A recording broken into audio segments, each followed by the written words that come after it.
ठीक है, तो प्रीवियस लेक्चर में हमने ये एग्जांपल परफॉर्म करके देख ली थी। कंडीशनल स्टेटमेंट्स हम लोग पढ़ रहे थे, या डिसीजन मेकिंग स्टेटमेंट जिसको बोला जाता है। तो हमने कुछ इस तरह की एग्जांपल ट्राई की थी। इसको मैं एक दफ़ा एग्जीक्यूट करके दिखा देता हूँ कि मेरे पास इसका आउटपुट क्या आता है। ठीक है, सबसे पहले प्रोग्राम ने मुझसे इनपुट मांगा है। एंटर फर्स्ट नंबर मैंने दे दिया 50, और एंटर सेकंड नंबर मैंने दे दिया 30। ठीक है, जैसे ही इसको मैं एग्जीक्यूट करवाता हूँ, मेरे पास आ गया कंडीशन इज फॉल्स। ठीक है, अब कंडीशन इज फॉल्स मेरे पास क्यों आया? क्योंकि यहाँ पर मैंने लगाई हुई कंडीशन के भाई अगर num1 के वेरिएबल में आने वाली वैल्यू लेस देन इक्वल, मतलब या तो लेस हो जाए या तो बराबर हो जाए num2 के वेरिएबल में आने वाली वैल्यू के, तो कंडीशन मेरे पास आ जाएगी यहाँ ट्रू, अदरवाइज फॉल्स। तो फर्स्ट ऑपरेंड की वैल्यू को इस दफा मैं लेस रखता हूँ। मैंने लिखा यहाँ पर 30 और यहाँ पर दिया मैंने 50 सेकंड वैल्यू। ठीक है, जैसे ही एंटर करता हूँ मैं, तो मेरे पास आ गया कंडीशन इज ट्रू। और अगर मैं 30 30 लिख दूं तो मेरे पास क्या कंडीशन ट्रू होगी फॉल्स होगी? ट्रू होगी। 30 यहाँ पर भी लिखा और 30 यहाँ पर भी लिखा मैंने, तो मेरे पास फिर आ गया कंडीशन इज ट्रू, क्योंकि मेरे पास क्या लगा हुआ है? Less than equal.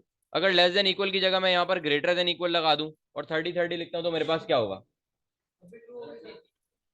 अब भी ट्रू होगी। ठीक है, मैं जैसे ही इसको एग्जीक्यूट करवाता हूँ, मैंने लिखा 30 और यहाँ भी लिखा 30, तो मेरे पास कंडीशन इज ट्रू, क्योंकि उसको फर्स्ट वाले ऑपरेटर से कोई गर्ज नहीं हो। यहाँ पर देख रहे हैं कि भाई जब दोनों वैल्यू आपस में बराबर है, तो मेरे पास क्या हो गई? वैल्यू उसमें ट्रू हो गई। ठीक है, तो फिर मेरे पास एक और कंडीशनल स्टेटमेंट होती है एल्स इफ की, कि अगर मैं मल्टीपल और ऑप्शन देना चाह रहा हूँ अपने प्रोग्राम को कि वो सेलेक्ट करके कोई भी ब्लॉक ऑफ कोड को एग्जीक्यूट करवा सकता है, तो वो मेरे पास कहलाता है एल्स इफ। ठीक है, एल्स इफ हमेशा लगाया जाता है इफ के बाद। कभी भी आपने गलती नहीं करनी कि आपने एल्स के बाद आकर एल्स इफ लगा दिया। एल्स हमेशा सबसे एंड में रहेगा। ठीक है, जब मेरे पास इफ की और तमाम एल्स इफ की कंडीशन सारी फॉल्स होंगी, तब मेरे पास एल्स काम करेगा। अच्छा, इफ मैं सिर्फ एक दफा लगा सकता हूँ। ठीक है, लगा सकता हूँ का मतलब ये नहीं कि मेरे प्रोग्राम में कोई एरर आ जाएगा, लेकिन अच्छी प्रैक्टिस ये है कि एक दफा लगाएं। ठीक है, मल्टीपल नहीं लगा सकते आप, कुछ इस तरह से ना लगाए तो बेहतर है, लेकिन लगा सकते हैं। ऐसा कोई प्रोग्राम में एरर नहीं आएगा, कोई बग नहीं आएगा, ऐसा नहीं कि कोई प्रोग्राम टर्मिनेट हो जाएगा। लगा सकते हैं आप, लेकिन अच्छी प्रैक्टिस नहीं है कि मल्टीपल उस पर काम करें। नेस्टेड इफ वगैरह लगा सकते हैं आप लोग, मतलब इफ के अंदर एक और इफ। लेकिन अगर आपको जरूरत है मल्टीपल इफ लगाने की, तो आप लगा सकते हैं अपनी रिक्वायरमेंट के मुताबिक। इसमें कोई वैलिड है, ये कोई इतना इनवैलिड नहीं है। ठीक है, उसके बाद फिर यहाँ पर आता है मेरे पास इफ के बाद एल्स इफ। ठीक है, और एल्स इफ भी मेरे पास क्या लेता है? एक कंडीशन। ठीक है, सिर्फ मेरे पास एल्स वो वाहिद है जो कि कोई कंडीशन अपने पास नहीं एक्सेप्ट करता। एल्स सिर्फ मेरे पास क्या होता है? सिर्फ एक ब्लॉक ऑफ कोड उसका होता है, कोई उसकी कंडीशन वगैरह नहीं होती। ठीक है, उसके बाद मेरे पास आता है एल्स इफ। फर्स्ट कंडीशन मेरे पास कह रही है कि भाई अगर num1 के वेरिएबल में आने वाली वैल्यू लेस देन इक्वल हो जाए मेरे पास num2 के, तो यहाँ पर मेरे पास फर्स्ट वाली कंडीशन रन होगी। मैसेज आ जाएगा कंडीशन इज ट्रू। यहाँ मैं काम करता हूँ, मैसेज को थोड़ा सा चेंज करता हूँ। मैं कह देता हूँ value 1 इज लेस। ठीक है, फिर यहां पर एक और कंडीशन दे रहा हूं कि अगर num1 के वेरिएबल में आने वाली वैल्यू ग्रेटर हो जाए या बड़ी हो जाए मेरे पास num2 में आने वाले वेरिएबल के, तो मैंने ग्रेटर देन इक्वल लगा दिया और कह दिया उसको num2। ठीक है, या तो ग्रेटर हो जाए तो बराबर हो जाए। ठीक है, या तो मैं काम करता हूँ यहां से मैं इक्वल हटा देता हूँ, दोनों में से सिर्फ ग्रेटर देन यूज कर रहा हूँ, लेस देन यूज कर रहा हूँ। तो मैंने कहा मेरे पास एक मैसेज शो करवा देना कंसोल और ट्राई टाइम में कि value 1 इज ग्रेटर। ठीक है, फिर यहां पर मैंने कह दिया एक और मैसेज num1। ठीक है। ठीक है, फिर यहां पर एक और एल्सिफ लगाने जा रहा हूं कि जब मेरे पास बराबर हो जाए, फिर यहां पर आकर मैं कह देता हूं एक और एल्सिफ लगाता हूं। और यहां पर मैंने कह दिया भाई अगर num1 के वेरिएबल में आने वाली वैल्यू जब मेरे पास बराबर हो जाए num2 में आने वाले वेरिएबल के, तो मुझे एक मैसेज शो करवा देना वैल्यू इज इक्वल। ठीक है, अब इसको जरा एग्जीक्यूट करवा के देखते हैं। यहां पर मैंने लिखा एंटर फर्स्ट नंबर 50, और एंटर मैंने दे दिया सेकंड नंबर 30। जैसे ही मैं एंटर की प्रेस करता हूं, तो मेरे पास कंडीशन रन हुई है कि value 1 इज ग्रेटर। और value 1 इज ग्रेटर का मतलब मेरे पास क्या रन हुआ है? फर्स्ट वाला जो मेरे पास एल्स इफ है, उसने उसको एग्जीक्यूट करवाया। कैसे एग्जीक्यूट करवा दिया? क्योंकि यहाँ पर देख ले कंडीशन लगी हुई है कि जब मेरे पास फर्स्ट वाली वैल्यू ग्रेटर हो जाएगी सेकंड वाली के। फर्स्ट वाली वैल्यू में 50 था, सेकंड वाली वैल्यू में 30 था, तो 50 मेरे पास ग्रेटर हो जाए 30 के, तो उसने देखा भाई कंडीशन ट्रू है, और उसने यहाँ पर एग्जीक्यूट करवा दी एल्स इफ फर्स्ट वाला। एल्स इफ को एग्जीक्यूट करा, उसका मैसेज शो करवा दिया value 1 इज ग्रेटर। फिर क्या करता हूँ मैं इसको दोबारा से एग्जीक्यूट करवाता हूँ और यहाँ पर इस दफा मैं लिखता हूँ 10 और यहाँ मैं लिख देता हूँ फॉर एग्जाम्पल 30। जैसे ही मैं यहाँ पर एग्जीक्यूट करवाता हूँ अपने प्रोग्राम को तो मेरे पास मैसेज आ गया value 1 is less. Value 1 is less का मतलब कि मेरे पास क्या रन हुआ है, इफ मेरे पास क्या हुआ है, इसकी जो स्टेटमेंट थी वो उसने मुझे एग्जीक्यूट करवा कर दे दी है। कैसे एग्जीक्यूट करवा दी, क्योंकि यहाँ पर कंडीशन मेरे पास लगी हुई है कि num1 लेस देन, मतलब num1 के वेरिएबल में आने वाली वैल्यू जब मेरे पास लेस हो जाए num2 में आने वाले वैल्यू वेरिएबल के, तो यहाँ मुझे ये मैसेज शो करवा देना। तो num1 में मेरे पास स्टोर था यहाँ पर 10 और num2 में मेरे पास स्टोर था 30। तो मेरे पास 10 लेस होता है 30 से, तो उसने देखा ये वाली कंडीशन ट्रू हो रही है, फुलफिल हो रही है, तो फौरन अपने इफ के ब्लॉक के अंदर आ गया और ये वाला मैसेज उसने मुझे एग्जीक्यूट करवा के दे दिया। ठीक है, फिर दोबारा एग्जीक्यूट करवाता हूँ अपने प्रोग्राम को। इस दफा मैंने फॉर एग्जाम्पल कह दिया 50 और यहाँ भी सेकंड वैल्यू में मैंने 50 दे दिया। जैसे ही एंटर करता हूँ तो मेरे पास मैसेज आ गया कि वैल्यू इज इक्वल। ठीक है, अब मेरे पास क्या एग्जीक्यूट हुआ है, ठीक है, जो मेरे पास सेकंड वाला एल शिफ्ट था उसने मुझे वो एग्जीक्यूट करके दे दिया है, क्योंकि उसने जब यहाँ पर आकर देखा फर्स्ट वाली कंडीशन ये भी फॉल्स हो गई, फिर वो अपनी सेकंड वाली कंडीशन पर आया, ये भी मेरे पास फॉल्स हो गई। ठीक है, जब वो थर्ड वाले पर आया तो उसने देखा भाई कंडीशन लगी हुई है कि जब num1 के वेरिएबल में आने वाली वैल्यू बराबर हो जाए num2 के वेरिएबल में आने वाली वैल्यू के, num1 में स्टोर था 50, num2 में भी स्टोर था 50, तो जब मेरे पास यहाँ पर 50 बराबर हुआ 50 के, तो उसने मुझे एल सिफ का सेकंड वाला ब्लॉक एग्जीक्यूट करके दे दिया। उसके अंदर आया, उसने मुझे मैसेज शो करवा दिया कि वैल्यू इज इक्वल। ठीक है, ये तो मेरे पास एग्जाम्पल हो गई किसी भी इंटीजर के साथ। अगर मुझे किसी भी स्ट्रिंग के साथ इसको इंप्लीमेंट करना है तो मैं इस एग्जाम्पल को थोड़ी देर के लिए कमेंट करता हूँ। ठीक है, इसको जरा स्ट्रिंग एग्जाम्पल के साथ ट्राई करते हैं। सबसे पहले मैं एक स्ट्रिंग वेरिएबल क्रिएट कर रहा हूँ यूजर नेम के नेम से, और यहाँ पर आकर मैं console डॉट रीड लाइन ले लेता हूँ। इसी को मैं करता हूँ कॉपी और पेस्ट, और बस यहाँ पर वेरिएबल का नाम चेंज करके कर दूंगा मैं पासवर्ड। ठीक है, मैंने दो वैल्यू यूजर से ले ली है और उनका मैसेज भी शो करवा दूंगा अलग अलग, के एंटर यूजर नेम और एंटर पासवर्ड। तो console डॉट राइट लाइन में मैंने यहाँ पर अगर लिखा enter your user name,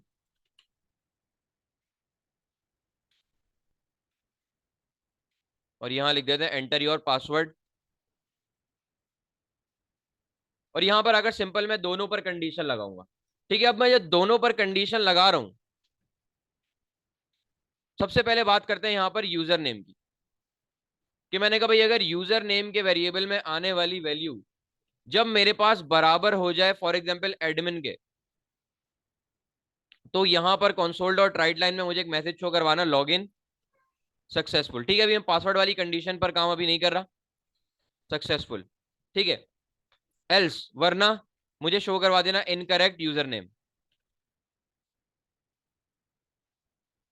execute करवाता हूं उसको मैं। ठीक है, फिलहाल अभी पासवर्ड पर काम नहीं किया तो थोड़ी देर के लिए मैं पासवर्ड को कमेंट कर देता हूं। मैंने सिर्फ यूजर नेम पे भी इनपुट लिया है। मैंने यहां पर आकर लिखा फॉर एग्जाम्पल ABC।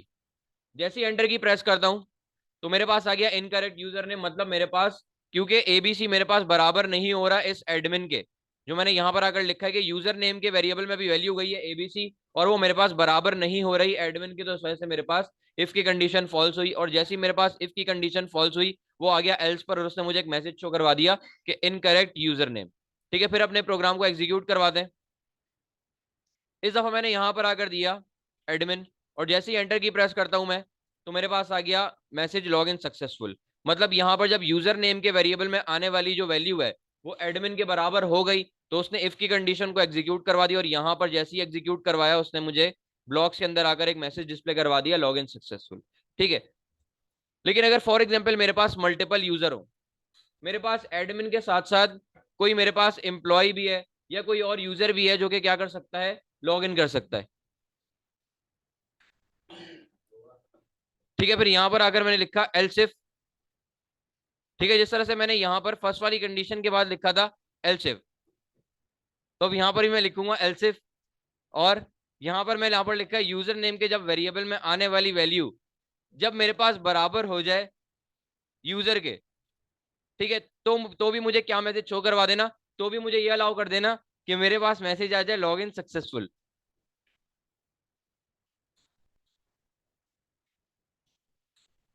ठीक है, एग्जीक्यूट करवा के देखते हैं। तो अब इससे मेरे पास होगा क्या, कि सबसे पहले वो ये चेक करेगा कि भाई एडमिन के बराबर हो रहा है यूजर नेम या नहीं। ठीक है, मैंने यहां पर आकर लिखा एडमिन, जैसे ही एंटर की प्रेस करता हूं उसने मुझे मैसेज शो करवाया लॉग इन सक्सेसफुल। मतलब मेरे पास जैसे ही प्रोग्राम एग्जीक्यूट हुआ उसने फर्स्ट वाली कंडीशन चेक की और उसको फर्स्ट वाली कंडीशन ही क्या मिल गई, ट्रू मिल गई। तो मेरे इफ के ब्लॉक्स के अंदर आ गया और उसने मेरे प्रोग्राम को यहाँ पर ये वाली जब कंडीशन ट्रू हो गई। अच्छा एक बात और इंपॉर्टेंट, कि जब मेरे पास इनमें से कोई एक कंडीशन मेरे पास ट्रू होगी, मतलब ये मेरे पास ऑप्शन है, मल्टीपल मैंने ऑप्शन दे दिए और जो मेरा प्रोग्राम है मल्टीपल ऑप्शन में से सिर्फ एक ऑप्शन सेलेक्ट कर सकता है, ठीक है। ऐसा नहीं कि मेरे पास वो ये वाली कंडीशन अगर मेरे पास ट्रू हो गई है तो जब वो यहां पर मेरे पास फर्स्ट वाली कंडीशन को ट्रू कर देगा तो सेकंड वाली कंडीशन पर वो कभी भी नहीं जाएगा, वो अपने प्रोग्राम को यहीं पर आकर टर्मिनेट कर देगा। ऐसा नहीं कि मैं यहाँ पर आकर अगर इफ मेरे पास ट्रू हो गया है तो एल्स इफ को भी फिर चेक करेगा, ठीक है। तो एल्स इफ पर मेरे पास उसी केस में वो आएगा जब मेरे पास इससे पहले वाली जो कंडीशन है इफ की वो मेरे पास फॉल्स हो जाती है। तो इस दफा मैं दोबारा प्रोग्राम को एग्जीक्यूट करवाता हूँ। तो इस दफा मैंने क्या कर दिया, फर्स्ट वाली कंडीशन में चेक नहीं करवा रहा, मैं यहाँ पर आकर लिखता हूँ फॉर एग्जाम्पल यूजर, जैसे ही एंटर की प्रेस करता हूँ तो भी मेरे पास मैसेज आ गया लॉग इन सक्सेसफुल। अब जब उसने देखा कि भाई यूजर लिखा हुआ है तो सबसे पहले उसने ये चेक किया कि यूजर नेम के वेरिएबल में आने वाली जो वैल्यू है क्या यूजर नेम के बराबर हो रही है। मतलब फर्स्ट कंडीशन में उसने कुछ इस तरह से देखा कि यूजर यहाँ पर मेरे पास बराबर हो रहा है एडमिन के, ये वाली कंडीशन इस केस में फॉल्स हो गई। जैसे ही मेरे पास ये वाली कंडीशन फॉल्स हुई वो आ गया अपनी नेक्स्ट वाली कंडीशन पर और उसने यहाँ पर यूजर नेम की कंडीशन चेक की क्या यूजर नेम के वेरिएबल में आने वाली वैल्यू बराबर हो रही है यूजर के। तो उसने कुछ इस तरह से चेक किया यहाँ पे यूजर लिख के, तो उसने कहा क्या यूजर और यूजर आपस में बराबर हो रहे हैं। तो जैसे ही मेरे पास ये इक्वल हो गए आपस में तो इस एल्स इफ के अंदर आ गया और उसने क्या मैसेज डिस्प्ले करवा दिया लॉग इन सक्सेसफुल, ठीक है। अब जब एल्स इफ मेरा ये वाला काम कर गया तो मेरा प्रोग्राम यहीं पर टर्मिनेट हो जाएगा, इससे आगे स्किप कर देगा, ठीक है। और यहाँ पर वो एल्स को क्या कर देगा, स्किप करके आगे बढ़ जाएगा, ऐसा नहीं कि वो एल्स में भी आ जाए, ठीक है।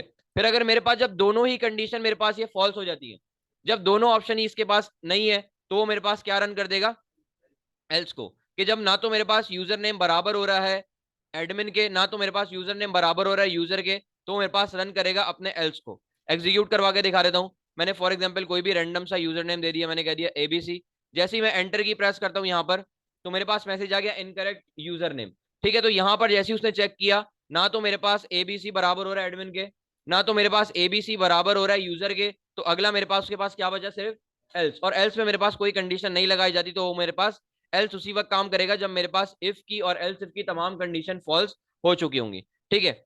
अब यहाँ पर अगर फॉर एग्जाम्पल मुझे मल्टीपल यूजर चाहिए, एक और यूजर चाहिए, तो मैं क्या कर दूंगा एक और एल्स इफ लगा दूंगा, ठीक है। अच्छा यहाँ पर एक और चीज कि मैं अपने प्रोग्राम को जब दोबारा एग्जीक्यूट करवाता हूँ सिर्फ मेरे पास एक एडमिन यूजर नेम है और एक पासवर्ड यूजर नेम है जो मेरे एप्लीकेशन पर आकर लॉग इन कर सकता है, ठीक है।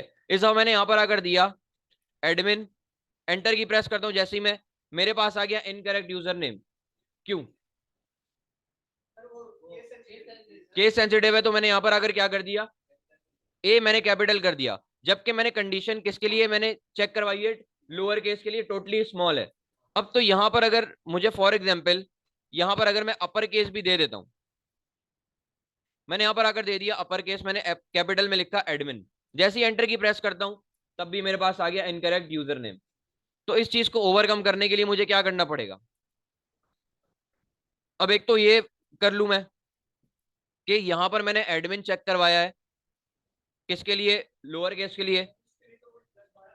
मैं यहां पर आकर एक और एल्सिफ लगाऊं कि भाई अगर यूजर नेम के वेरिएबल में आने वाली वैल्यू कैपिटल एडमिन के भी बराबर हो जाए तो भी मुझे एक मैसेज शो करवा देना लॉग इन सक्सेसफुल, ठीक है। अब मैं एग्जीक्यूट करके देखूं अपने प्रोग्राम को और इस दफा मैं इसको दूंगा कैपिटल में, जैसे ही मैं लेता हूं एडमिन और एंटर की प्रेस करता हूं तो मेरे पास आ गया लॉग इन सक्सेसफुल, ठीक है। फिर अगर कोई यूजर ऐसा आ गया उसने ए कैपिटल करके बाकी सारे स्मॉल कर दिए, फिर कोई यूजर ऐसा आ गया कि उसने पहला वर्ड स्मॉल लिखा सेकंड वर्ड कैपिटल किया बाकी सारे स्मॉल, फिर किसी ने लिख दिया थर्ड वर्ड कैपिटल बाकी सारे स्मॉल, तो मैं मल्टीपल कंडीशन के मैं लगाता रहूंगा।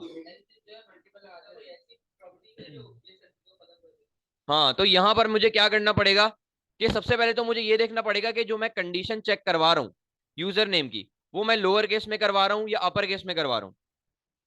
ये मैं एडमिन लोअर केस में लिखा है अपर केस में, लोअर केस में, और यूजर लोअर केस में। तो मैं ये चाह रहा हूं कि यहाँ पर जो कंडीशन है वो सिर्फ लोअर केस के हिसाब से ही फुलफिल हो रही है। तो यहाँ पर अब मैं एक फंक्शन यूज करूंगा कि मैंने कहा इस यूजर नेम के अब इस यूजर नेम के वेरिएबल में यूजर जो भी वैल्यू एंटर करता है चाहे वो कैपिटल करे या स्मॉल करे वो एज इट इज क्या होती है वो एंटर हो जाती है जाकर। अगर कैपिटल करेगा तो कैपिटल स्टोर होगी, स्मॉल करेगा तो स्मॉल स्टोर होगी, ठीक है। तो मैं ये चाह रहा हूँ कि यूजर यहाँ चाहे कैपिटल स्टोर करे या मतलब अपर केस करे या लोअर केस करे या कैपिटलाइज करे या कैमल केस करे, वो स्टोर हमेशा लोअर केस में ही हो, ये मुझे करना पड़ेगा। तो यहां पर मेरे पास एक फंक्शन है टू लोअर का, मैं ये चाह रहा हूं कि कंसोल डॉट रीड लाइन में जो भी मेरे पास वैल्यू आ रही है वो लोअर केस में कन्वर्ट होकर फिर जाकर यूजर नेम के वेरिएबल में स्टोर हो। जैसे मैं, मेरे पास इन डॉट पार्ट्स होता है, वो क्या करता है कि पहले स्ट्रिंग को इंटीजर में कन्वर्ट करवाता है और क्या करता है फिर वो किसी भी वेरिएबल में स्टोर करवाता है। तो जहां मेरे पास इसके ब्रैकेट यहां पर एंड हो रहे हैं कंसोल डॉट रीड लाइन के, उसके बाद मैं आकर सिंपल एक फंक्शन लगा दूंगा टू लोअर। अब एक फंक्शन है तो मुझे आगे क्या लगाने पड़ेंगे, round brackets parenthesis, two lower मैंने लगा दिया। एक होता है टू लोअर, एक होता है टू अपर भी। ठीक है, टू अपर क्या करेगा, अपर केस में कन्वर्ट करवाएगा, टू लोअर लोअर केस में। तो जैसे ही मैं इसको एग्जीक्यूट करवाता हूँ, ठीक है, अब चाहे मैं कैपिटल में लिखूं या स्मॉल में लिखूं या रैंडम कोई भी लिख दूं, मैंने यहां पर आकर लिखा फॉर एग्जाम्पल एडमिन, मैंने लिख दिया कैपिटल में। जैसे ही एंटर की प्रेस करता हूं मैं, तो मेरे पास आ गया मैसेज लॉग इन सक्सेसफुल। हालांकि मैंने अपना जो कैपिटल वाला एडमिन जो मैं चेक कर रहा था वो मैंने हटा दिया है। ठीक है, फिर मैं क्या करता हूँ कि पहला वर्ड कैपिटल रखता हूँ, बाकी सारे स्मॉल रखूंगा। मैंने पहला वर्ड कैपिटल किया और बाकी सारे स्मॉल किए। जैसे ही एंटर की प्रेस करता हूँ तो मेरे पास आ गया लॉग इन सक्सेसफुल। ठीक है, फिर मैं कोई और वर्ड कैपिटल करता हूँ। मैंने फॉर एग्जाम्पल क्या किया, रैंडम सा लिख दिया। मैंने कैपिटल फर्स्ट वर्ड मैंने स्मॉल किया, सेकंड वर्ड यहाँ मैंने डी कैपिटल कर दिया, फिर मैंने एम स्मॉल किया, आई कैपिटल किया और एन स्मॉल कर दिया। ठीक है, जैसे ही मैं एंटर की प्रेस करता हूँ तो अब भी मेरे पास क्या आ रहा है, लॉग इन सक्सेसफुल। ठीक है, मैं इसको एक दफा आउटपुट दिखा देता हूँ कि मेरे पास ये क्या आ रहा है। ठीक है, मैं काम करता हूँ कि यहाँ पर ये, अच्छा ये मेरे पास यूजर के लिए भी वैलिड होगा। ठीक है, ऐसा नहीं कि मेरे पास सिर्फ एडमिन के लिए वैलिड हो, ये यूजर के लिए भी वैलिड होगा। मैं यहाँ पर अगर यूजर इस तरह से लिख दूँ, तो इस तरह से मैंने लिखा यूजर, और जैसे ही एंटर की प्रेस करता हूं तो भी मेरे पास मैसेज आ गया लॉग इन सक्सेसफुल। मैं एक काम करता हूं, जब मेरे पास लॉग इन सक्सेसफुल का मैसेज आ रहा है तो मैंने कहा कंसोल डॉट राइट लाइन में वो यूजर नेम के वेरिएबल में जो वैल्यू आई है वो भी डिस्प्ले करवा देना। ठीक है, अब मैं जैसे ही इसको एग्जीक्यूट करवाता हूं तो यहां पर मैंने आकर लिखा फॉर एग्जाम्पल कुछ इस तरह से। ठीक है, रैंडम सा मैंने केस यूज किया। जैसे ही एंटर करता हूं तो मेरे पास देखिए लॉग इन सक्सेसफुल और एडमिन देखे टोटली वो लोअर केस में आ गया, मतलब वो लोअर केस में कन्वर्ट होकर आ रहा है। ठीक है, फिर मैं क्या करता हूँ, यूजर के लिए भी चेक करवाता हूँ। मैंने यहाँ पर आकर लिखा यूजर अपर केस में लिखा मैंने पूरा, और आर को क्या करते हैं मैं स्मॉल कर देता हूँ। ठीक है, जैसे ही मैं इसको एग्जीक्यूट करवाता हूँ एंटर की प्रेस करके, तो मेरे पास आ चुका है यूजर और वो भी पूरा लोअर केस में आ चुका है। ठीक है, तो इस तरह से क्या कर सकते हैं आप, किसी भी वैल्यू को लोअर केस वगैरह में या अपर केस वगैरह में कन्वर्ट करवा सकते हैं। ठीक है, तो इस तरह से क्या कर सकते हैं आप लोग, ये मल्टीपल कंडीशंस पर वर्क कर सकते हैं, चाहे वो इंटीजर हो या स्ट्रिंग हो। ठीक है, यहाँ पर मैंने पासवर्ड की जो वैल्यू थी वो मैंने अभी यहाँ पर कमेंट करवा दी थी, क्योंकि हमने अभी तक लॉजिकल ऑपरेटर्स नहीं पढ़े। ठीक है, एंड और ऑपरेटर हमने नहीं पढ़े, तो नेक्स्ट लेक्चर में यही देखेंगे किस तरह से हम इसी एग्जाम्पल को यूज करके इस पे लॉजिकल ऑपरेटर वगैरह इंप्लीमेंट कर सकते हैं।